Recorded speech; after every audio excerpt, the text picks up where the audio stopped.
Assalamu alaikum. This is Sadia Afrin, Assistant Teacher of National Adult Version School. I hope you all are doing well, my dear students, by the grace of Almighty Allah. Today I will take Bangladesh and Global Studies class of class 5, and now I will teach you chapter 2 British Rule. So to discuss the chapter, I have divided the whole chapter into 5 portions. Those are the brief history of our country, the Battle of Palashi 1757, British rule in Bengal, the Sepoy Mutiny 1857, and further resistance. So at first we will discuss about the brief history of our country.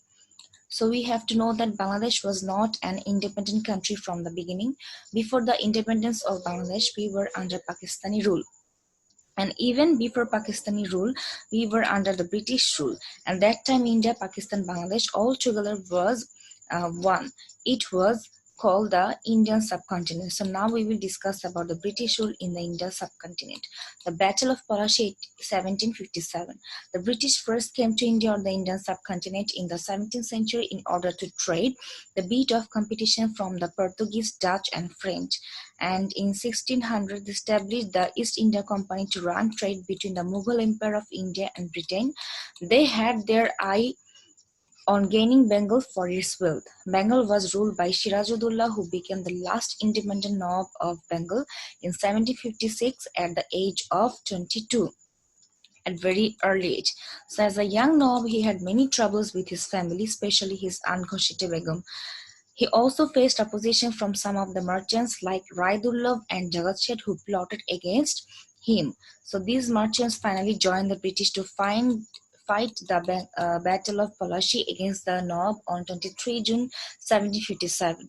So unfortunately, the Nawab was defeated because his army chief Mir Jafar betrayed him on the battlefield. So all betrayed him. All betrayed him, and finally the Nawab was later murdered. So unfortunately, this was the beginning of nearly 200 years of British rule from 1757 to 1947 for the whole betrayal.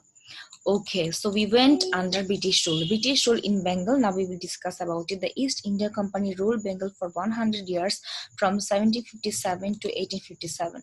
Bengal came under company rule with Robert Clive as the first governor.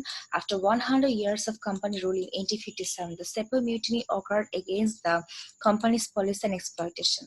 The British Queen took the rule of the whole of India, including Bengal, in her own hand, annulling the rule of the company in 1858, which continued till 1947. There were some bad effects of British rule and there were also some good effects of British rule. For example, developments in education, transportation, communication, new ideas, culture, etc. And now we will discuss about the Sepoy Mutiny 1857. There were several attempts of mutiny against the East India Company through the 19th century. Such attempts were taken by Titumir, Mongol Pandey, etc. There were some causes of violations and discriminations of the Sepoy Mutiny. The Sepoy Mutiny of 1857 was quite successful. It started in West Bengal by Mongol Pandey in Barakpur and spread it to the rest of India. So the rule by the East India Company was now replaced by Queen Victoria. Becoming Empress of India, she appointed a viceroy to govern in India. So now further resistance or the further movements. Resistance or the movements to British rule continued through the 20th century. The spirit of patriotism increased due to the spread of education and the Renaissance movement. In 1885, the Indian National Congress Party had been formed. The British were worried about the power of nationalist feeling, and in 1905 they decided to divide Bengal province. The new East in Bengal included Assam, but resistance was intense, so in 1911 the division of Bengal was annulled. The three martyrs have lost their lives in the movement. The sacrifice of Khudiram, Pritilata Wadedar, and Masterda Surya Sen is ever rememberable against the British rule. So finally, in 1947, India or the Indian subcontinent gained its independence from Britain. Then India and Pakistan were created as two separate states. And then finally in 1971, Bangladesh gained its independence from Pakistan. Our Bangladesh was a separate and independent state. So there is a long and important history of independence of our beloved country. So here are some important messages from the chapter. Those are Bangladesh was not an independent country from the beginning. So we have to know about the prehistory before the independence of our country. And we must show respect to all the martyrs of all the movements and always learn the lessons of patriotism from them.